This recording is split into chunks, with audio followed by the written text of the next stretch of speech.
We forgot to restart that. The First Amendment, freedom of speech.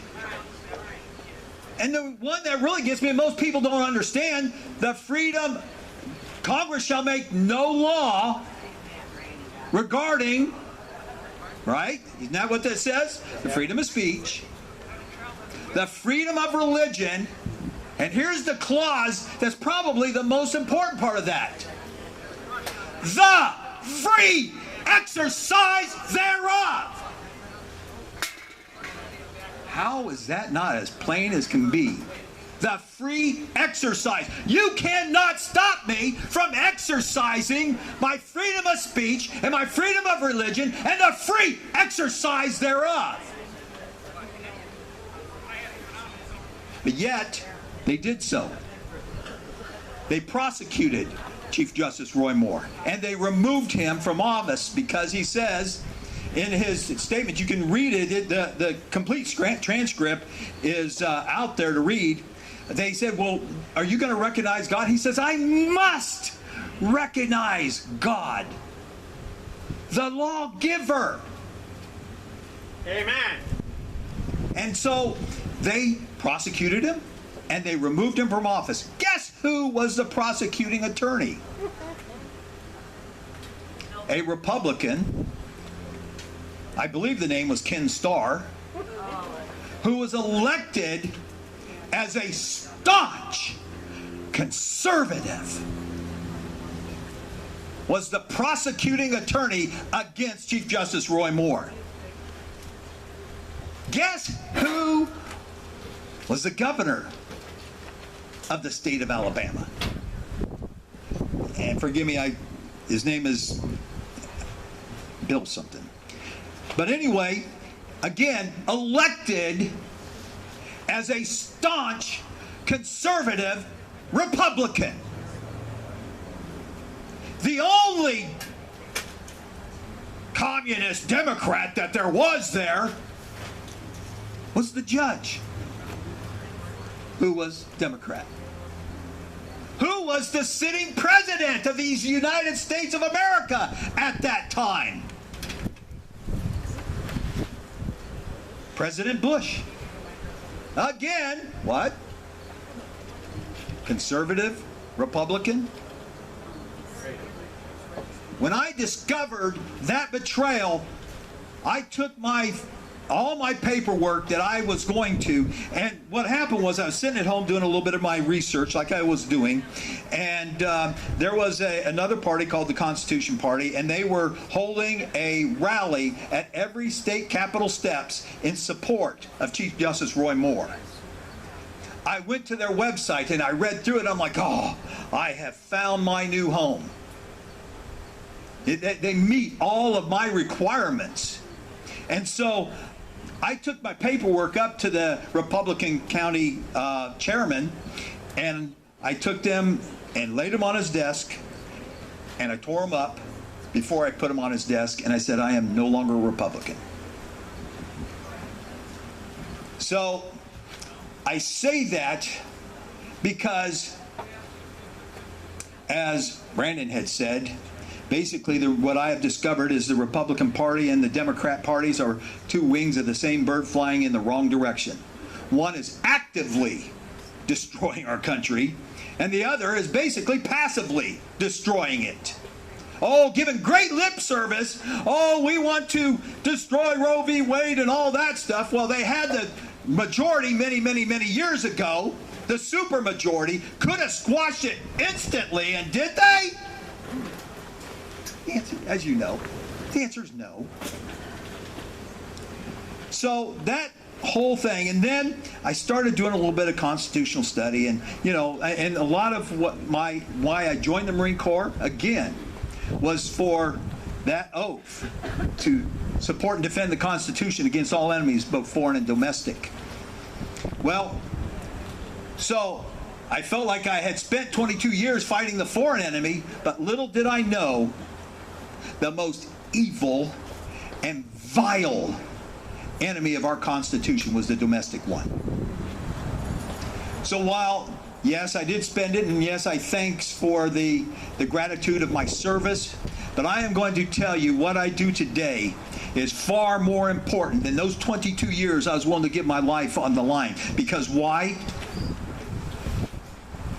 I know what's going on. I see what's going on. And my goal and my mission is to educate people about the truth of what's going on. But before I go any further, I want to just pause for a moment, because I always, how many of you love the Constitution?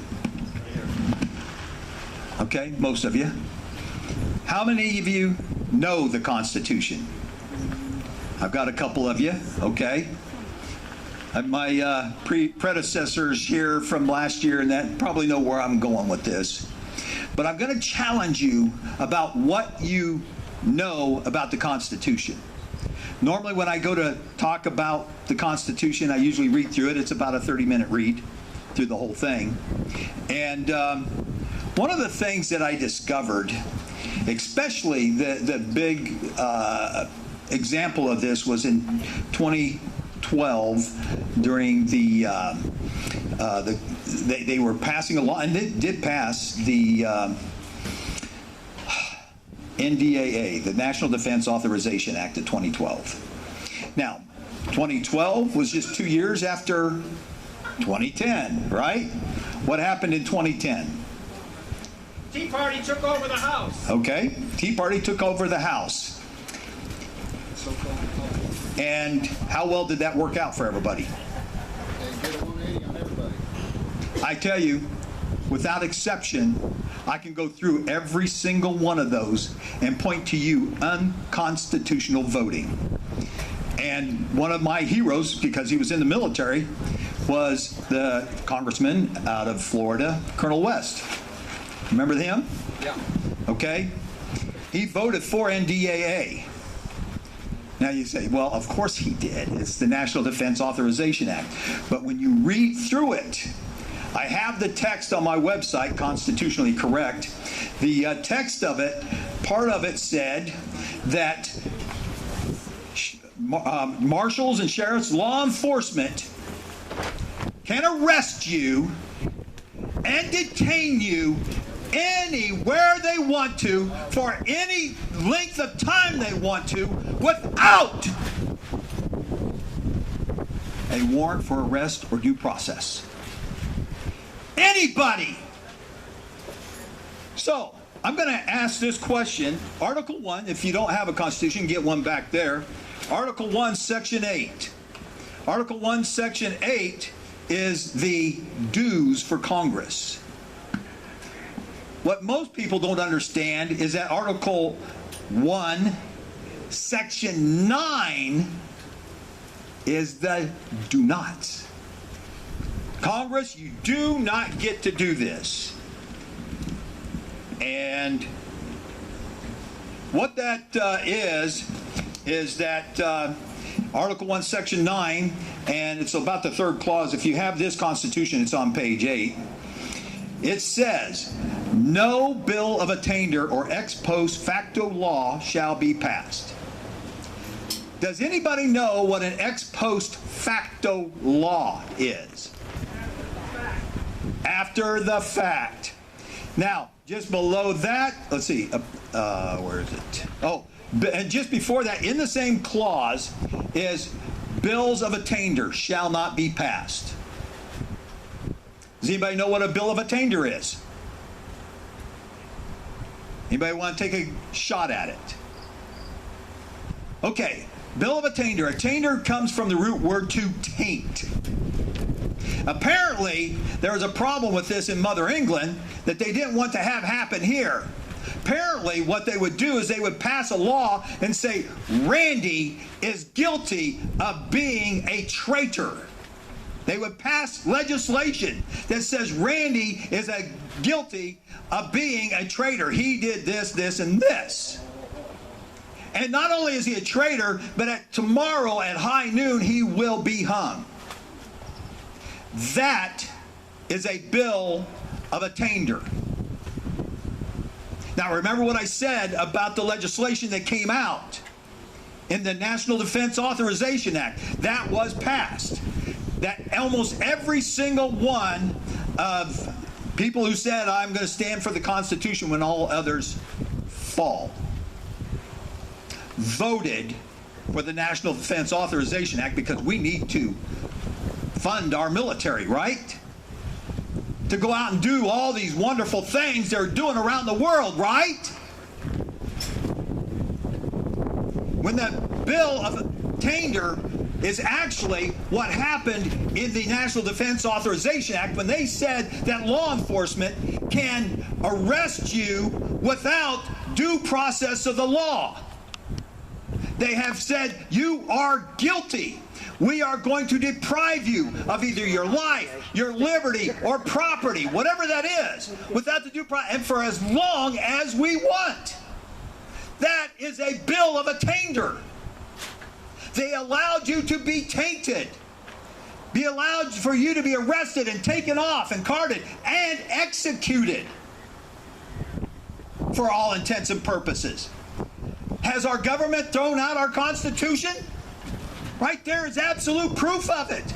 I could go on and on and on. But I just want to show that we really need to know and understand our Constitution. We need to know the do's in there, and we need to know the don'ts as well, because our government is violating it so fast and so readily. But I'm going to tell you that I've also had a speech called, that is, the year tyranny got its foothold in America. Do you know what year that was?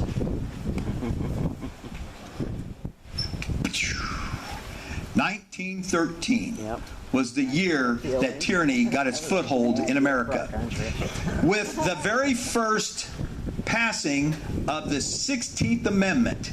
Anybody know what the 16th Amendment is? Recognize it as the Income Tax Amendment.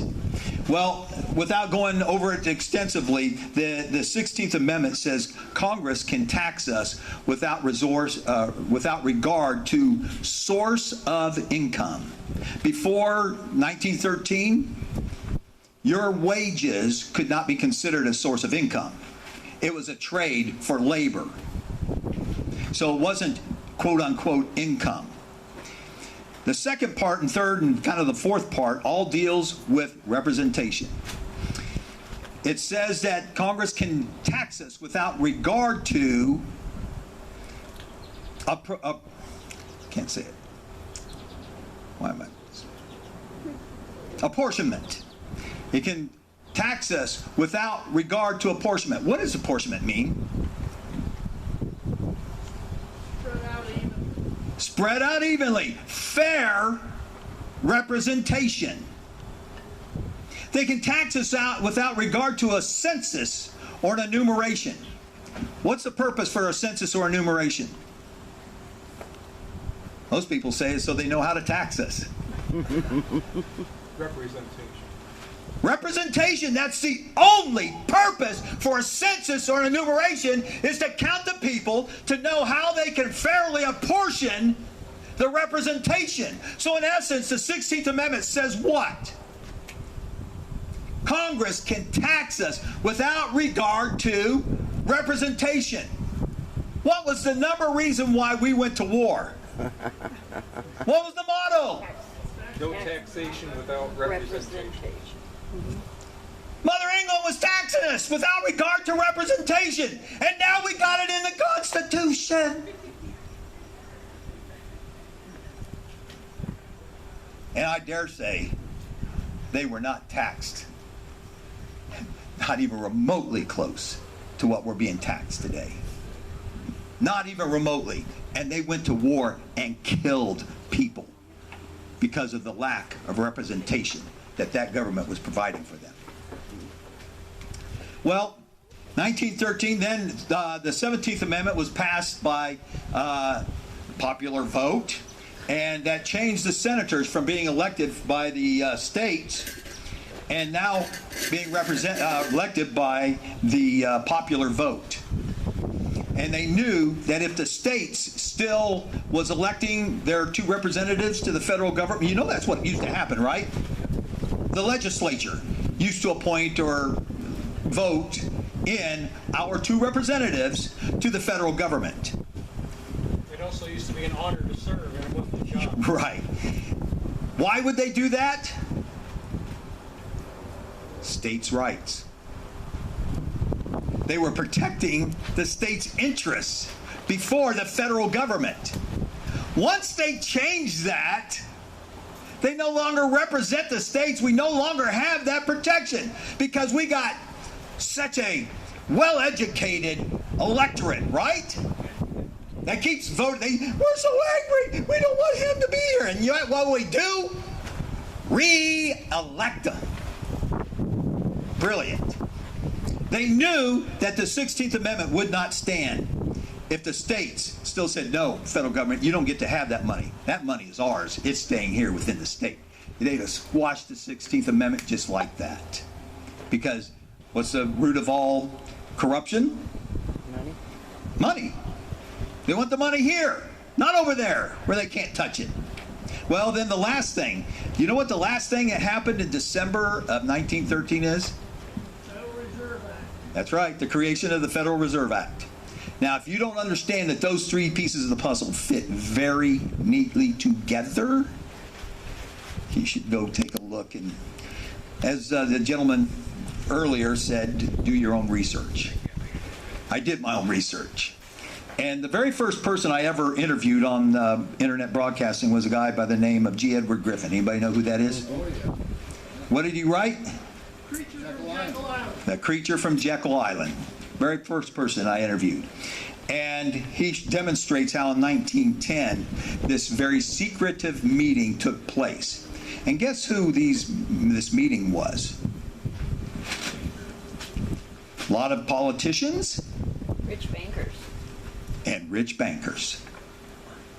Rich bankers who now own the majority, foreign bankers controlling U.S. economy, U.S. banking. 5 out of 8 cartel banks are governing our country by caveat that he who has the money rules, right? So 5 of the banks are foreign banks. They are controlling investment of these United States of America in our economy. Now, I say economy, but I'm going to stress it. They are also in control of our politics. They are also in control of our politics. The reason why so many fall who say, I will stand for the Constitution, I believe that was their intent. I absolutely believe it. But when they got there and the controls were starting to be enacted upon them, I've heard this from several people. Look, I just wanted to do the best I could. There was a lot that I couldn't. So when I got there, you know, I did the best that I could. I believe that they had fully intention to stand when all others failed for the Constitution. I ran for the U.S. Senate, and a lot of people are like, what are you going to do when you got there? You know, I'm like, look, I'm going to teach the other 99 the Constitution. You know? Well, they probably know it actually pretty well. They're the ones who are violating. You know, it's like Satan, you know, in the Bible. It's people like, well, he must not know what God's doing. Oh, the Bible says he knows and trembles. Right? So I suspect they know quite well as well. It's all about the money. It is all about the control. And I'm going to take the rest of my time to talk about that a little bit. Proverbs 22:7 says, the rich rule over the poor, and the borrower is slave to the lender. Do you know we have in America approximately 330 million people, right? Take a guess how many credit cards are out there. Over a billion. Over a billion active credit cards are out there. And we're only 330 million people. So that's an average of 3 cards per person. America is in debt. You know what our national debt is right now?